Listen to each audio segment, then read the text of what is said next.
welcome. Great to have you here. We're going to talk about energy protection today. So I'm going to start out talking about what is energy, a little bit of background, make sure we're all on the same page. Then I'll teach you a few practices that you can do on your own every day, and then at the end we'll do a short practice together. So glad that you're here. And I love to start these off with us jumping into the chat to just connect, get to know each other, get to know who's here.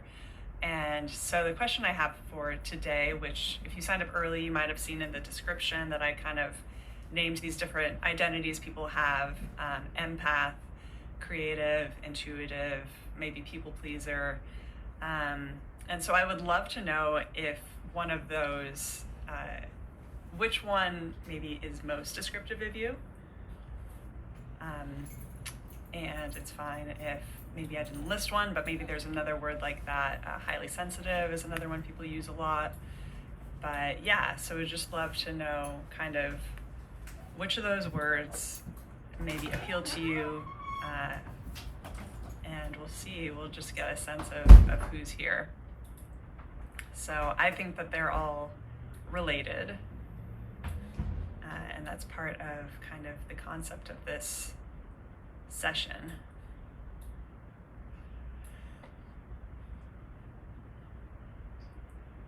And so while you guys are doing that, I'll do a little intro about myself. I'm Danny. I am a fiction writer and meditation teacher. So I used meditation and eventually energy healing to help me write. I've done a bunch of short stories and 2 novels now. And I love sharing what I've learned with others. So it was very impactful for me to understand basically what's happening when we're creating, what's happening on like a metaphysical level, because there's so much advice about creativity and writer's block, and it doesn't really go into what's underneath the surface. So it can be very technical, as you'll see in this session, but also very useful to understand kind of why we have the challenges we do. So I have a course on here. It's called Unblock Creativity with Mindfulness. And so in that course, it's a 5-day course. It's kind of like a challenge. So you're challenged to create something every day, whether that's writing, songwriting, drawing, gardening. And so then you learn 5 different meditation methods. And you kind of get a sense for what helps you get into creative flow. And by the end, you'll be able to come back to any of those meditations and use them going forward to help you with creativity. So highly recommend checking that out. That's right here on Insight Timer. And I also have both a podcast and a Substack newsletter that are called Seeking Wonder. They're about creativity and intuition. And right now the podcast is in a season that's about intuitive animal communication. So if you are a pet person, which I feel like a lot of creative, sensitive people are because pets understand us, definitely check that out. It's just mind-blowing what people are able to do. So Robin, I'll just say them again. You can't really get to the description once we've started. Creative, intuitive, people pleaser, highly sensitive person, empath, or if there's other words like that that you know that maybe I don't know, that kind of describe maybe why you would want energy protection, like why that drew you in. Because I think some people, they know that they need it, maybe without even understanding what it actually is. But you get that sense that your energy is being drained by other people, by places, by things, by the world we live in. So awesome. So you're saying sensitive is what you identify with. And yeah, IFS, I think maybe you saw my meditation on that. My gosh, one of the most powerful forms of meditation for me.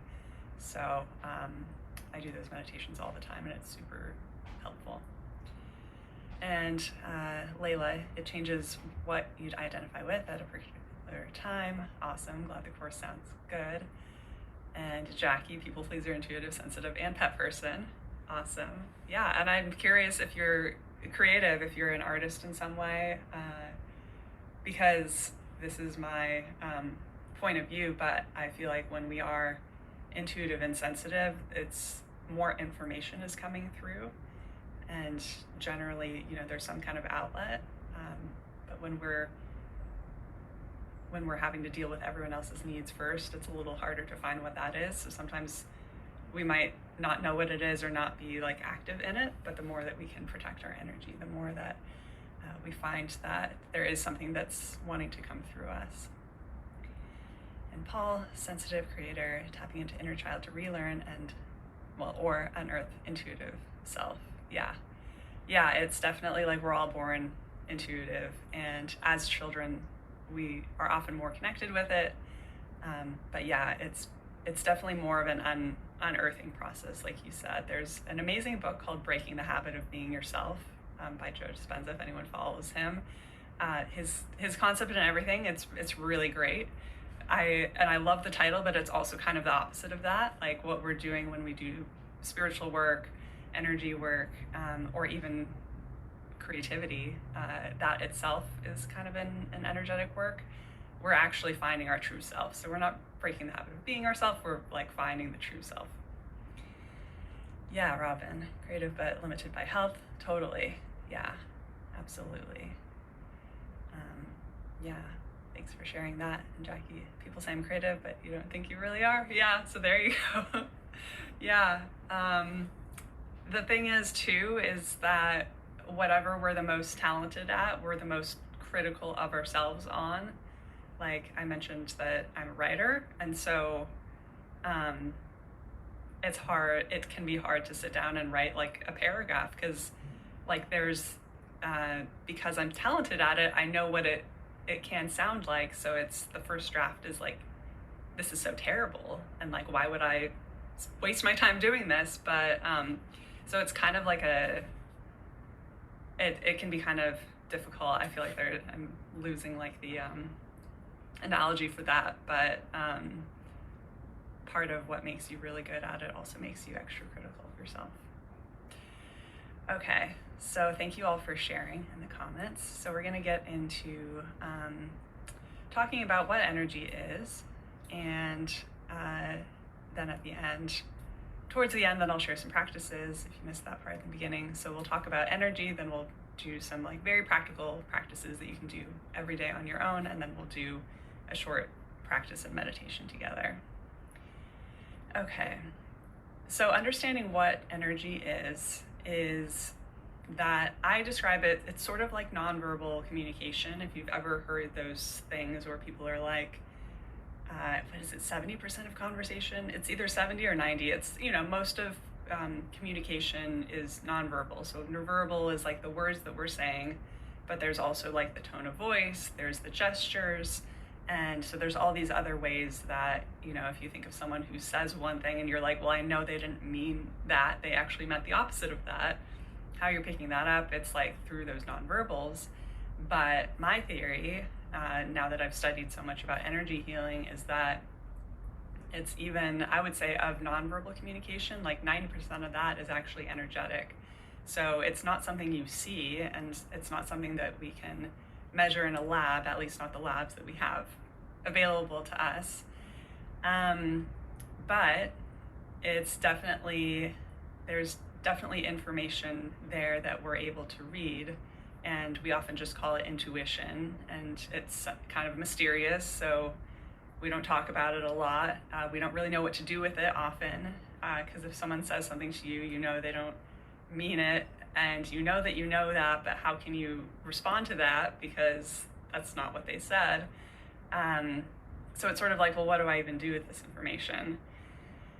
So what that information actually is on like a technical level is that each person has an energy field. If you're familiar with like the 7 chakras that go up the spine, and then what we would call the aura, it's basically like this thing that stretches out a couple feet in each direction, and you can't see it, at least not visually with your eyes, most people can't.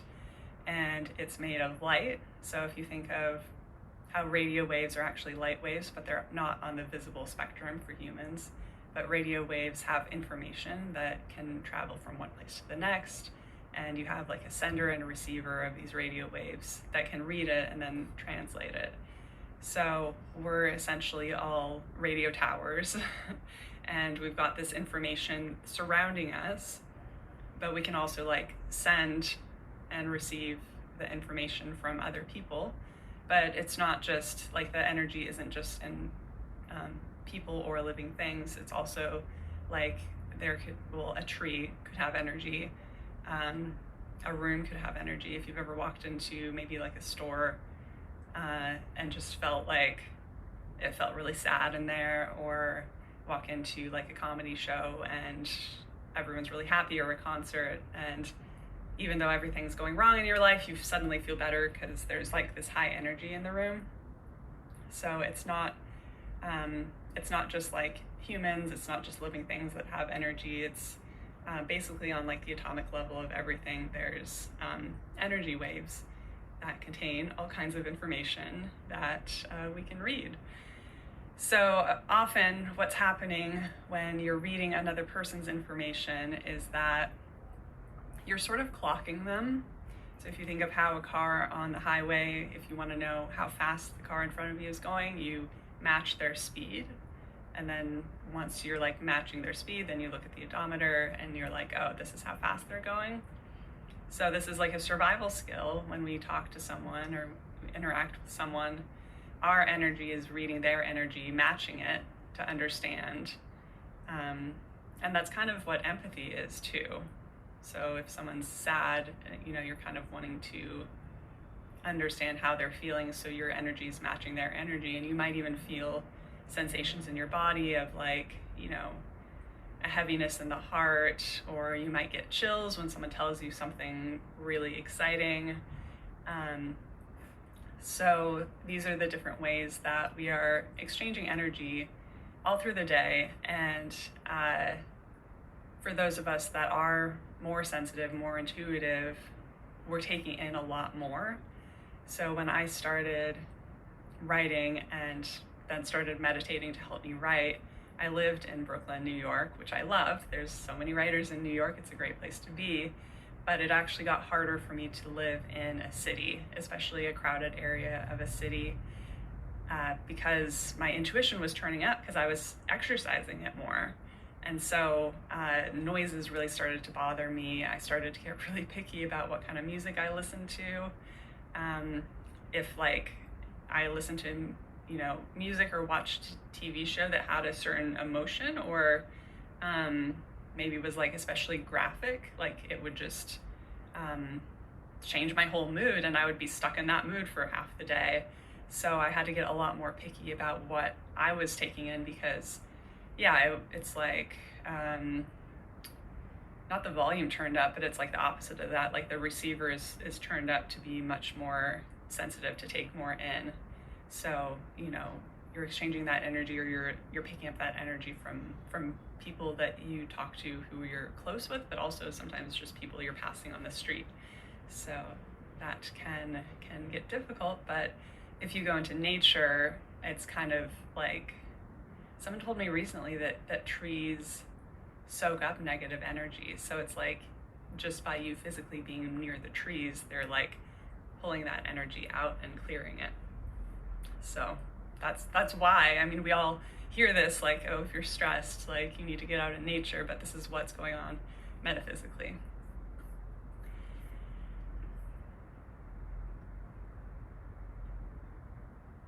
And so I'm just checking the chat, and Wawer, I don't know if I'm saying that correctly, had asked about the 4 beings being part of our energy field. I haven't actually heard of that, but let me know if there's this particular writer or book or where you heard about the 4 beings, because now I'm curious too.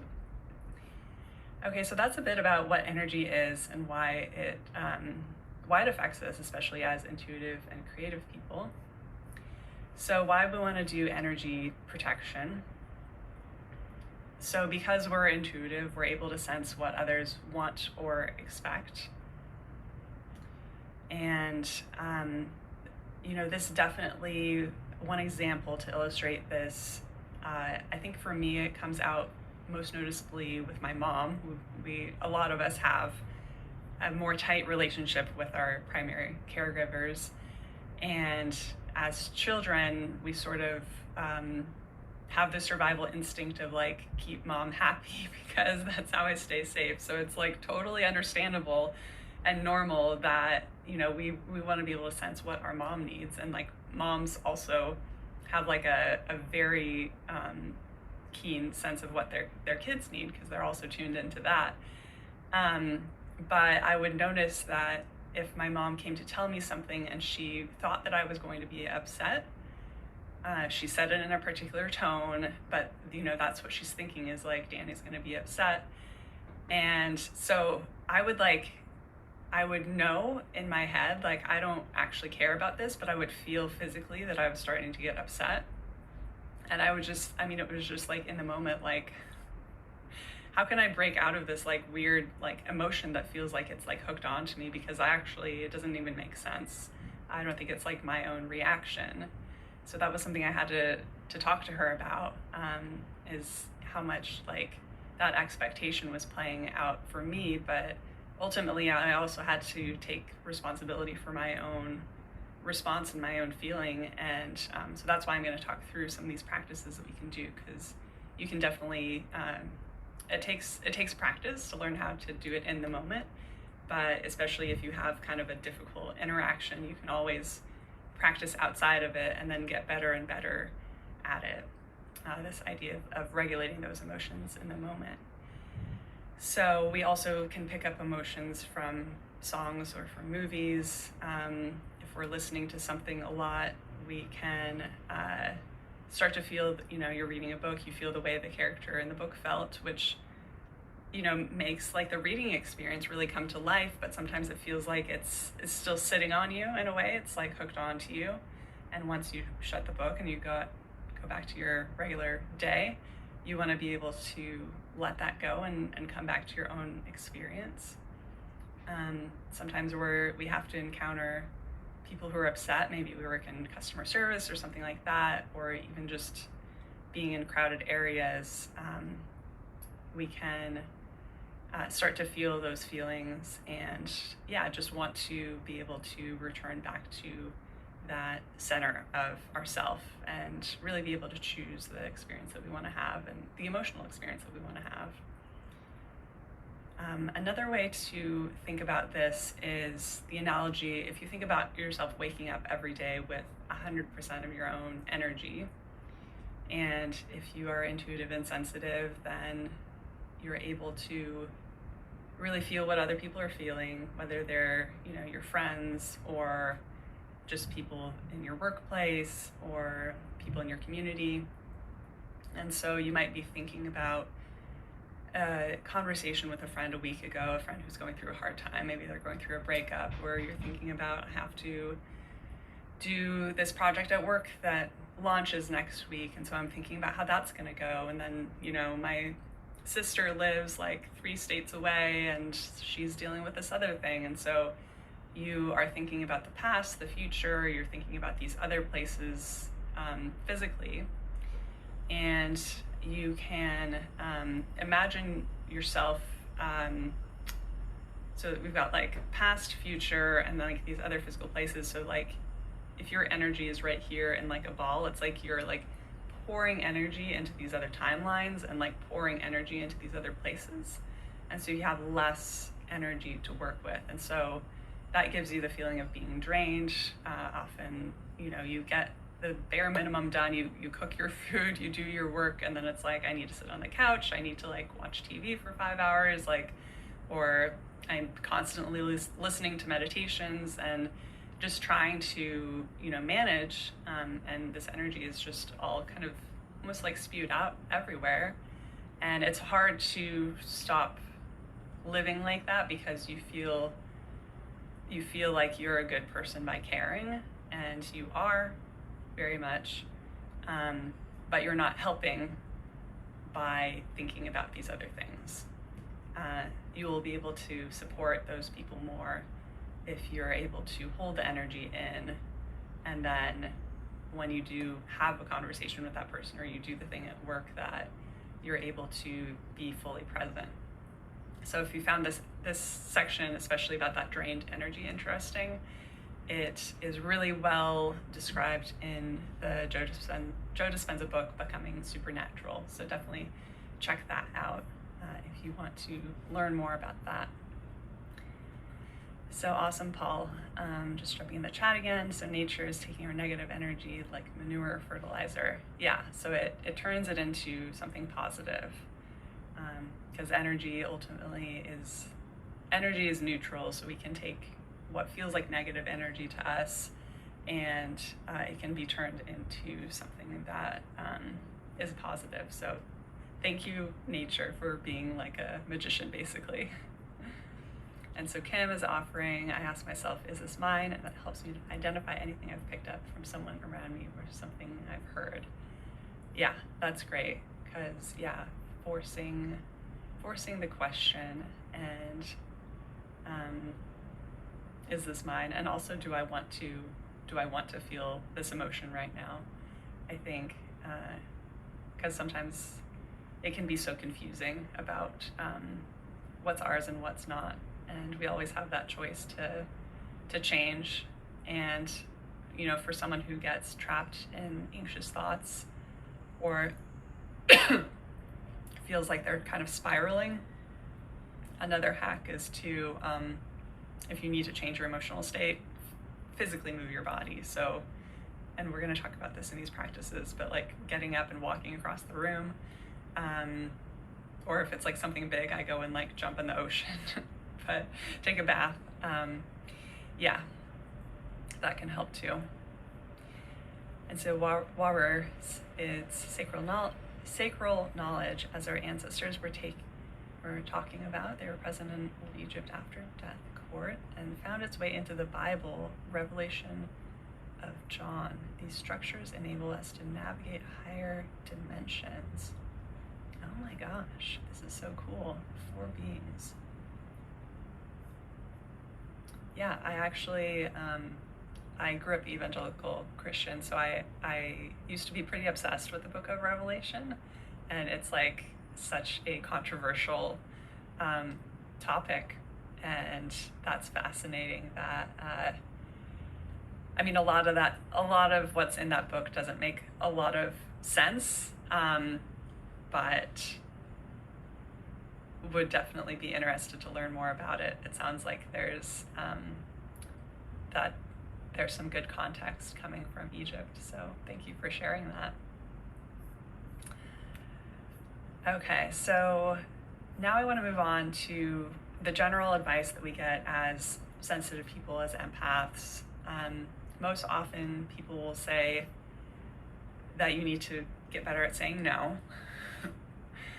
So people are asking for your help, they're asking for your advice, they're asking you, I had a Reiki client who, her mom was like, our neighbor's son just graduated from college, and like, you have a great career, so like, come and give him advice.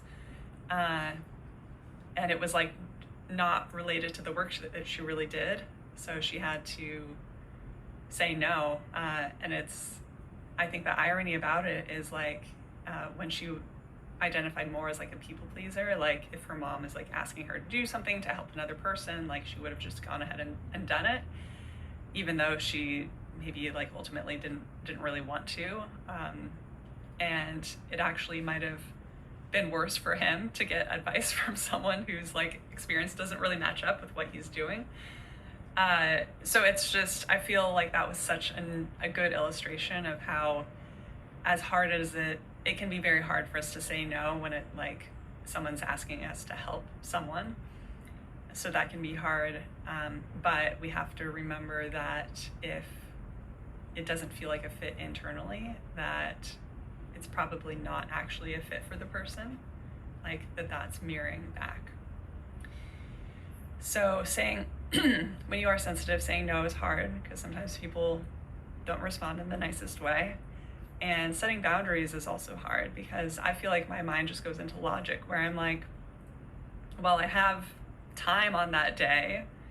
I'm not doing something else, so why say no? Like if I say no, like aren't they gonna come back and be like, I don't know, like I just imagine so many pushback type scenarios, or setting boundaries. Like, yeah, it's just, you feel like you are able to do whatever these things are, and so you feel like that you should. And so like it's hard to set protection around your own energy when that is so invisible. And yeah, sometimes it's like, even like my writing routine, there were the couple hours when I was actually writing, but then I needed to like get my energy back, so I needed like the full day free to just do whatever and let like my mind kind of come down from whatever astral plane it went to while I was writing fiction. So yeah, it's often something invisible that we're protecting, so it can be very hard to set boundaries. So that's why I like to advise people to start with an energetic protection, because when we're doing these practices where we're first clearing our energy, because there's stuff coming in all the time, so we're clearing first and then we're setting an energetic boundary. And then once we do, the key is really self-trust and turning the intuition inward. So the more that we can read internally what we want and need, then it's easier. You can say no, you can set the boundaries, but it's almost like you don't need those hard energetic boundaries of like saying no or describing like, here's what I can and can't do. Because the more your energy shifts into like, what are my needs, what are my desires, it's like you just naturally kind of like move away from those people and places. It takes time and practice, but the more that you do it, the more that it's just, yeah, it doesn't even feel like you're letting someone down. You're just like, oh yeah, I won't be there because I'm doing this other thing, or whatever it is. You know, I feel like when I first worked with a coach, like she had to like help me come up with the exact phrases I needed to say to people. But the more that I do the energetic work, the more it's just whatever comes to my mind seems like totally appropriate. And yeah, it's just like a more gentle way to deal with this whole dynamic of energy protection and yeah, protecting ourselves as intuitive, empathic people. So now I want to move into some practices. So if you're new to energy healing, it's a lot of the practices can feel pretty mystical. So if you've done like rituals like astrology new moon ritual, or even something like witchcraft, some of these are actually sourced more from like that psychic intuitive type practices. But when I was able to learn energy healing, I was able to understand why they work, which for me makes a difference. Like if I'm writing something on a piece of paper and burning it, I'm kind of like, cool. That helped me, yeah, it helped me have like an emotional release of like, I'm letting this go. But also, what did that actually do? So I have kind of a skeptical mind, but with energy healing, understanding, as I was saying, like that we have this like non-visible light surrounding us that's hanging onto information. Basically, the underlying concept that I think helps describe why these things work is that our imagination is kind of like, if you think of like a computer, how you like move the mouse around and you like click on an icon and then it opens a program that's associated with that icon, and you can like rearrange the tiles and stuff like that. So in energy healing, our imagination is like the mouse of a computer, and we're able to manipulate stuff that is in the energy field. So it's this non-visible field that we can't like, I mean, we can kind of like, when we're moving around, we are moving our field, but it's like the stuff that's stuck in our field, maybe it's an emotion. So say that there was a loss, and so the emotion of grief has been just hanging on your field. You move up to another dimension of the field. There's like at least 7 dimensions, and there is that grief. And then if you say you represent your grief as like a red rose that represents your connection with this person you've lost, and then you could bury the rose, you could kind of dissolve it in water, and basically like you're able to manipulate that emotion and release it so that it's not weighing on you in that same way. And it's very similar to what we were talking about letting negative emotions go into the earth. You're able to transmute and shift that energy using your imagination. So I want to give that background because some of these practices do feel pretty mystical. So thank you to everyone saying hello in the comments. If you're just coming in, we talked about energy. We talked about what energy is, why we want to use energy protection, especially as sensitive, empathic people. And now we're going to jump into a couple practices. So, and thank you for the compliment on the poster in the background. I'm a Libra in astrology, and so I like everything to look nice. So I appreciate that.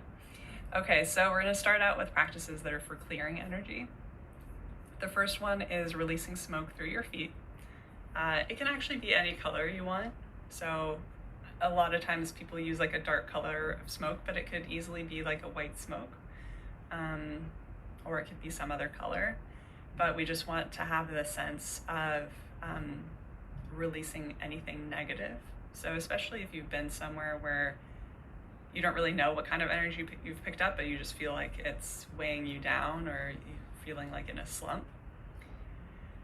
So basically what you're gonna do is kind of take a deep breath in, and then exhale loudly if you can, or like maybe kind of through your nose loudly, or forcefully. So, because you can do a lot of these in a totally public place, you don't need to like really get by yourself. But taking that deep breath in, and then as you exhale, imagine that you're pulling all the negative energy through your body and you're releasing it through the bottoms of your feet. So even better if your feet can be flat on the ground. Even better if it could be in nature, like, because our shoes are rubber usually, but it can be really grounding to step onto the grass or onto the sand or onto the dirt. But this totally works even if you're inside a building with shoes on and all of that, because again, it comes back to your imagination.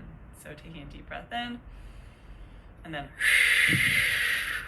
imagining all of that like black smoke, or you know, whatever color it is, releasing through your feet and going into the earth, and then being turned into that fertilizer. And you can do that, I would say do it like a good 3 times. And then you're reset. And then you can get up and go on with what you want to do. Okay, so the next one is popping roses. So I kind of referenced this a little bit before. This works really well when you have a specific emotion or thought that you need to kind of get out of you.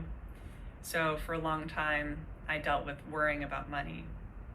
It was just kind of a constant. And so then of course that like influenced a lot of my decisions. I was afraid to take risks on things. Yeah, it was just like a thought pattern where it was like repeating itself, where it's like, I'm worried about money, so I make these bad choices, so I have more worry. And so, but it could also be, I mentioned grief being really heavy, which like grief is such a beautiful emotion and something that we do want to like engage in and feel into. But sometimes maybe there's like part of your day you need to be at work, and then later when you're at home, you can engage with the feeling of loss and honor that. But there might be like a certain time during your day where like you kind of got to hold it together. And there could also be like rejection is another one, where like you continue feeling like maybe there's something flawed in you versus just people come and go and this wasn't the right fit for anyone. So when you have an emotion where you're like, like we said earlier, is it mine? If it's not yours, if it's an emotion you don't particularly want to have, it's not doing you any favors, then you imagine a rose, and it can be any color that you want. If you're dealing with money, maybe it's a green rose, it could be a red rose, it could be a white rose.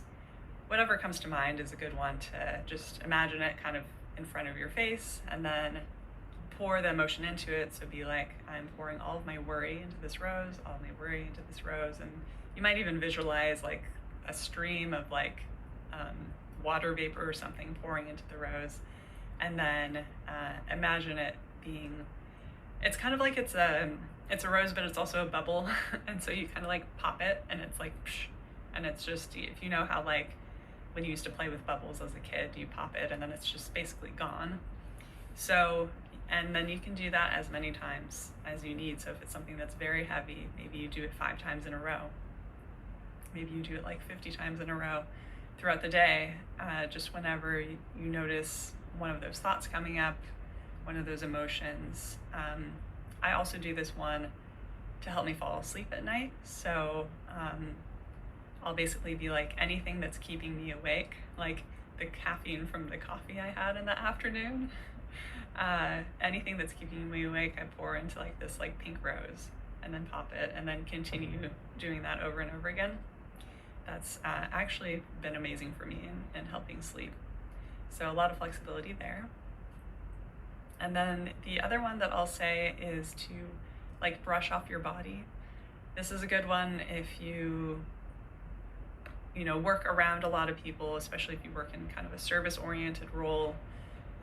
One of my Reiki teachers used to be a hairstylist, so she would have people she was interacting with throughout the day. So when she would get home to her apartment, she would pause outside the door and just like brush off her body. So you want to start at the top and just go all the way down your legs. Maybe do like 3 times top to bottom, just imagining that you're releasing like any like dust or dirt. Again, if we think about the concept of the energy field being this light that's around your body that's like holding this information, it's like stuff really is hanging in that field, and you can manipulate it with the imagination, which we are doing when we're brushing off the body and imagining it getting off of us. But when we do yoga, when we do dancing, when we go running, physical movement is also clearing the energy field. So that's something to keep in mind too. If you have kind of an issue that you feel like, sometimes if I'm really stressed, it's hard to sit down and meditate or do one of these practices that's a little more sedentary, and I need to like get up and move. So whatever it is for you, whether it's dancing or running, or I said earlier, jumping into the ocean, taking a bath is another good one. Know that moving your physical body in those ways is also clearing the energy. And that's why some of us instinctively are like, I'm stressed, I need to go for a run. So it's working on both ways. So those are some clearing practices. And lastly, I'm going to get into protection. So this is more after you've cleared. It can also be good first thing in the morning to do one of those clearing practices and then protect before you go out into the world. You can do both at the same time, or you can do the clearing at the end of the day before you go to bed. But protection practices, one of my favorites is what I call the red shield. And I use the color red because the root chakra is represented by red, and it also represents our sense of safety. So it has a good association for me. The color in terms of a shield doesn't actually matter. You can do whatever color you want. But how I do this, and I can do this before I leave, but sometimes when I used to be like walking my dog in New York, I would do it just midway through a walk if I was around a crowd of people and just felt a little bit vulnerable. So basically I imagine the red color coming in through my tailbone on the inhale. So it's coming in through the center of my spine on the inhale. And then on the exhale, I imagine it like going out around me like one of those fountains. So you could imagine it kind of like paint, or kind of like a spray, or just like a light beam kind of shining up through the middle, and the inhale is pulling it up, and then the exhale is like spreading it out. And you can, again, you use your imagination to make it as big as you need to. And then it's almost like each time you do that exhale, you're creating like a more solid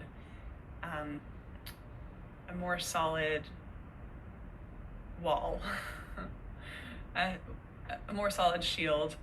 So that continually makes you feel more and more protected. The next one is to ground a space. And so this is especially if you're dealing with a difficult conversation or other people, because with energy healing, we always want to have people's permission to do energy on them. So it's not something you just like go and do energy healing on someone else.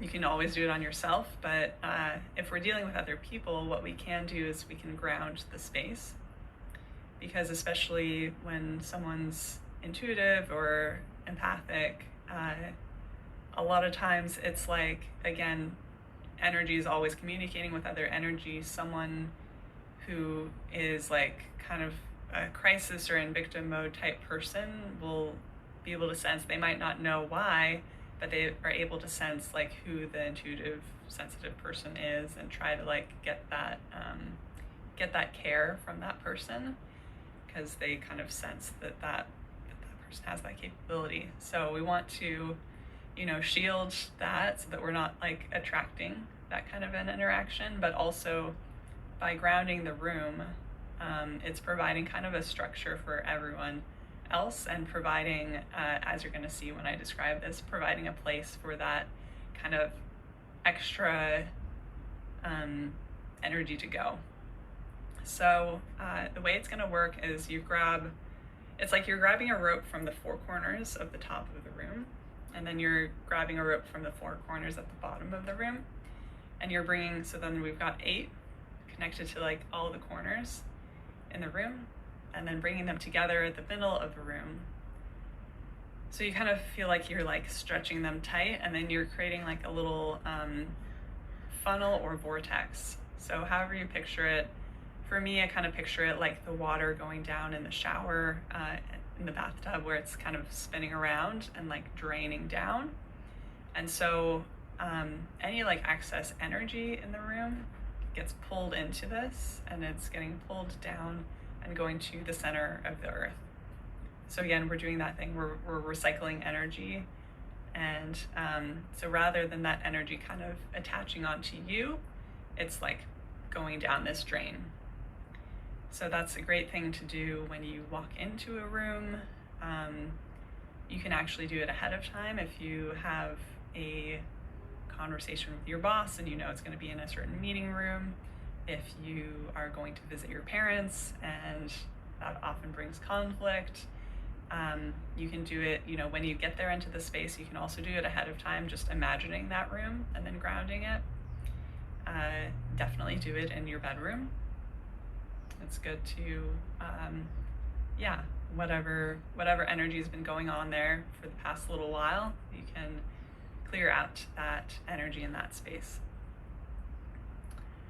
So the last one that I'm going to say for protection is the rose of discernment. And so this is similar to the other roses where we're popping them, but this one is more like, instead of getting rid of it, it's just more going to stay with us. So if I'm going into a difficult conversation or an encounter that I'm not too sure about, it's like I'm holding the rose in between the two people, and it can be like a really big rose. It can be like a life-size rose. And it's similar to grounding in the space, where it's just gonna soak up the excess energy. So say I'm having a conversation with my mom, I know like one or both of us is gonna get upset. Just imagine that this rose is like this little sponge. It's just soaking up the extra energy. And then rather than like getting taken over by sadness or by anger or confusion, we're both able to really say what's on our minds and just say it without, so much of that emotional charge. If something comes up surprisingly, sometimes you have an interaction that leaves you feeling bad. You can also imagine going back into it and imagine that rose being there. And then the more that you do that, like all things, these take practice. Because I just noticed that even though I know these practices, sometimes in the moment it's just really stressful and I don't get to do it. So you imagine like time traveling back, putting the rose there, and then over time you'll start to see that when you're in a difficult situation that you remember, oh, I've got this tool, and I can pull out this rose and start to feel the energy dissipate and feel us like have a better kind of an interaction. So that is the last one. So those are a bunch of those, and I'm seeing a piece in the chat saying that you're going to forget them. I do have a group, a circle on here. I think it's called, I changed it to Seeking Wonder, which is the name of my podcast and my newsletter as well. So I'm trying to organize things under one name. But yeah, join that group, and I'll try to, I'll post, maybe, should I make it might be a blog post, just so I have a little space because I want to remind you what they actually are and not just the name of these. So let me know if you have any questions about any of those. We're going to move into a short practice, and we're getting close to the end of the hour. In case anyone has anything coming up, I think we'll just finish up before the end. Yeah, awesome to hear. So thank you, Peace. Thank you, Asa. Thank you, War. Thanks for being here. Thanks, Laura. Thanks, Paul. Yeah, amazing. Yeah, so hope to see you in the group if you have to go. And, oh yeah, can I explain the rose exercise once more? So the first one is popping roses. So I find this most useful when there's like a specific kind of recurring thought. Maybe there's like a trip coming up and I'm like, what if, I don't know, I'm trying to think of specific, but often there's things where I'm like, well, what if this happens? And it's like, it's not likely that thing's gonna happen, but I keep thinking about it. Or just an emotion, like a feeling of rejection. So taking whatever it, like identifying what the feeling is that you're not wanting, or you feel, maybe it's sadness because you talked to a friend who's sad and now you're stuck feeling sad. So identifying what it is, and then you imagine a rose in front of you, and then you imagine yourself pouring that emotion into the rose. You can kind of visualize a stream of water or something like that, pouring it into the rose. And then you imagine you kind of hold like a needle up to the rose and it pops like a balloon or a bubble. So it's like it pops, it's not there anymore. It's like just completely dissolved, disappeared. And then you can do that over and over and over again until you feel like that has released. And then Laura, before sleeping, so I was using the rose to release the caffeine, or I would just say whatever's keeping me awake, because sometimes it was thoughts or worries or something like that. But I definitely think it would help with protection during, if there's, dreams that have been bothering you, or, we are essentially like traveling other dimensions during the night. So if you are feeling drained in the morning and feeling like you're not fully getting sleep, then yeah, you might actually want to do the shield, the grounding the space, and I would do it's called the Rose of Discernment. I don't know if that's really the perfect name for it, but I think of it more as like an ever-present. And so you could be like, imagine the rose is like next to you on the pillow, and that soaks up any negative energy that comes to you during the night. And so while the groups, I don't remember what tab it's on. It's maybe the 4th tab over. But if you search for Seeking Wonder,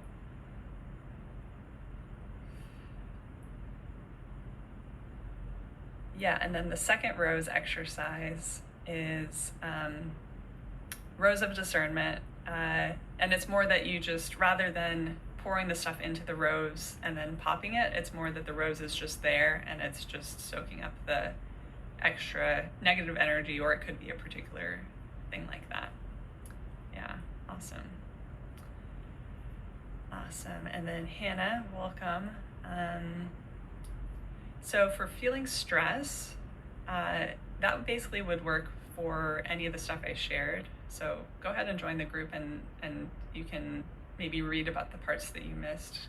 What I was just saying about the rose would definitely work for stress, though, that you can release it into the rose. And yeah, thank you, Marjorie, for sharing that. That's super, looks like that's been super helpful for people to see it as a dream catcher.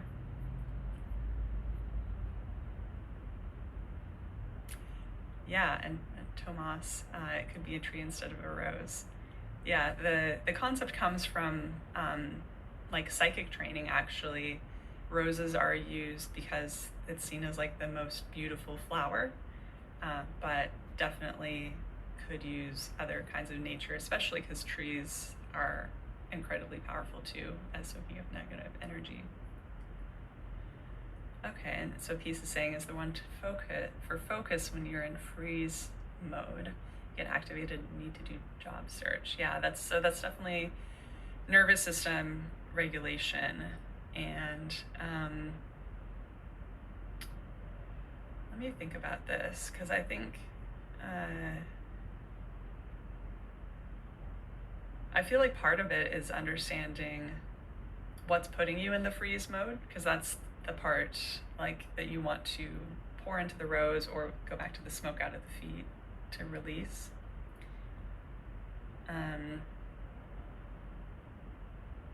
Yeah, fear of rejection. Yeah. Yeah, I would try pouring the I would try the rose that's staying with you. Like, you're sitting down, say you sit down and you're like, I'm gonna spend 30 minutes on this job search, and this rose right here is going to hold on to my fear of rejection and kind of like lift that off. I would try that and see how that goes. But I know that can be a very intense feeling. I would also do, if you can find like a 10-minute meditation that has some like visuals of nature, or you can even do this yourself if you set a timer for like five minutes and just sit and like take an inhale for 4 counts, an exhale for 4 counts, and visualize yourself in like a beautiful scene in nature, whatever that is for you. Some people call it like your safe space. But I think like, because this is what I did for writing a lot, because writing would bring up all kinds of fears of rejection or fear that this is going to be terrible and stuff like that. So just prepping before you actually start the task, and getting your nervous system into like that regulated state, and then use the rose during. So hopefully that will be helpful. All right, so we'll just finish off by taking a few deep breaths together. So if you can, close your eyes, bring your shoulders up, back, and down. And so we'll actually do that together, what I was just describing. So start to inhale together for a count of 4 through the nose. Inhale, 1, 2, 3, 4. Exhale, 4, 3, 2, 1. Inhale, 1, 2, 3, 4. Exhale, 4, 3, 2, 1. Inhale, 1, 2, 3, 4. Exhale, 4, 3, 2, 1. Keep breathing, using the count on your own. And imagine that you are walking down a path in a beautiful scene in nature. And as I say these words, Notice what pops into your mind immediately without any judgment, and observe the space. Is it mountains? Is it desert? Or maybe the ocean? What colors do you see? Are there animals? Are there rocks?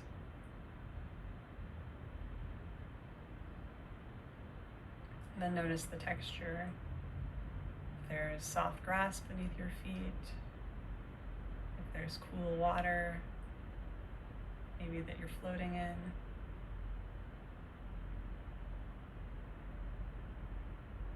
Is there a breeze? And are there smells? Eucalyptus leaves, maybe flowers, or maybe just the smell of fresh earth.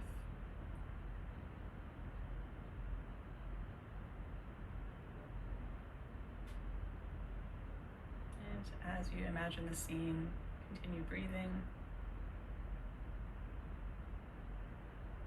and feel fully immersed.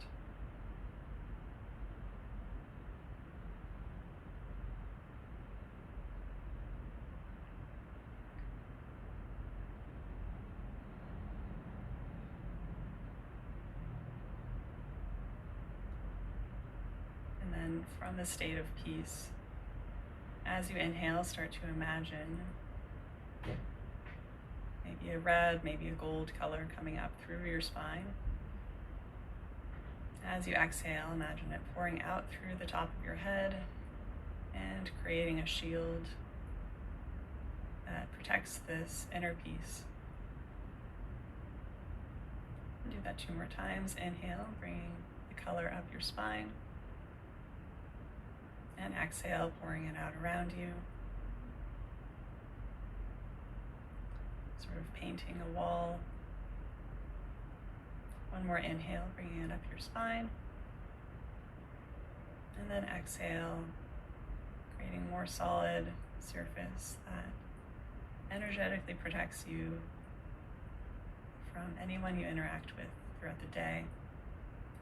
You can imagine someone saying something and their energy just bouncing right off.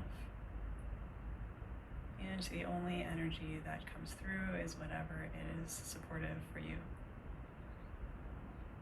And you can imagine this shield going with you wherever you're going next, to the kitchen, to the bathroom, to the store, to work, to the gym.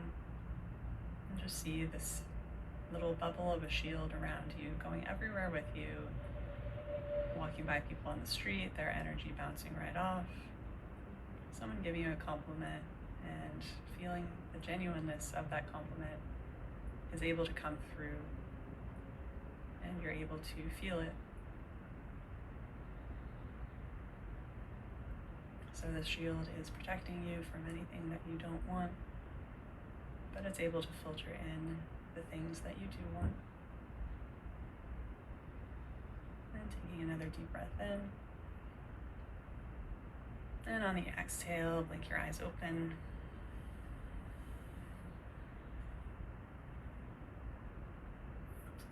All right. So I hope you're feeling good. That was a lot of information. So thank you again for joining me today. And yeah, thank you, Kim, for jumping in the chat. The brushing up the body is helpful for freeze mode. I think so. I think some kind of movement definitely is helpful, because when we freeze the nervous system, we also kind of freeze our limbs. So that's a really good addition. So I would love to invite you to something that I have coming up. I've started to do Reiki sessions over on Zoom. So I'm working to make Reiki more accessible to more people. And if you resonated with a lot of what I talked about today, because Reiki works on the energy field, it does help us create those boundaries in a more gentle way, in a more internal way, and make it much more natural to clear and then move through the world with that sense of that inner confidence. So I'm doing these Reiki sessions every Thursday. It's at noon Pacific time, so at whatever time that is for you. And you can find that link in my bio. And I'm gonna give you the coupon code so you can try your first time for free. It's just your first time.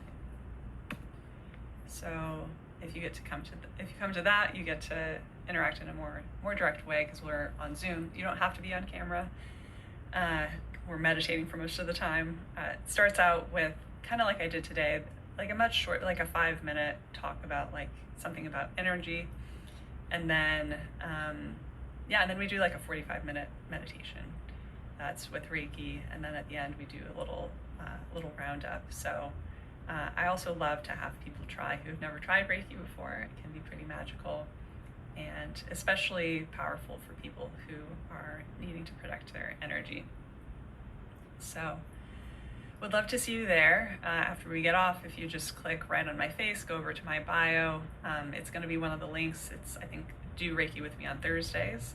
So go ahead and there's a couple in June that are already live.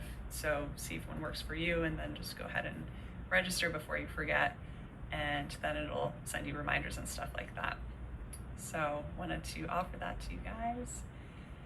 So thank you, Laura. Amazing information. Did I send Reiki a bit at any time you feel relaxed? I actually did not send Reiki, but that's how powerful the imagination is when we do those visualizations. I think, Reiki is just one way to sort of invoke some kind of power.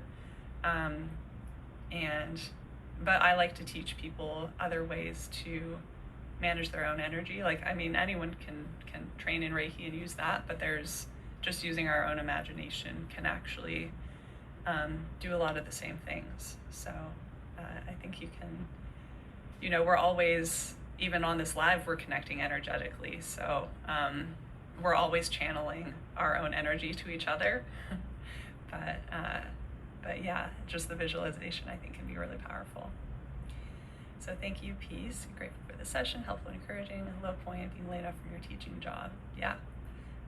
So I can relate to that. It can just be really hard, especially we get so much joy out of contributing, and contributing through being a teacher is so beautiful, and of course it gives you the stability. So there's just two sides of that, and so yeah, I know that can be really hard, and really good to do anything to disrupt that stress cycle, because some employers they're looking for you, they're going to be so excited to have you, and it's just going to be about finding where the universe wants you to be next.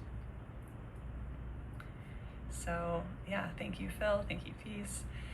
I will go ahead and sign off.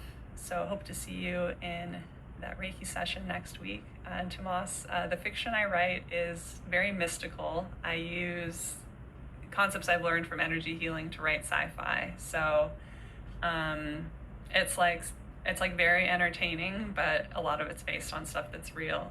So even some of the stuff I talked about today has made it into novels. So yeah, awesome. Well, this has been such a great group, and glad to get to share with you all, and hope to see you in the next one, and we'll keep in touch through the group and everything like that. All right, have a great day. Bye.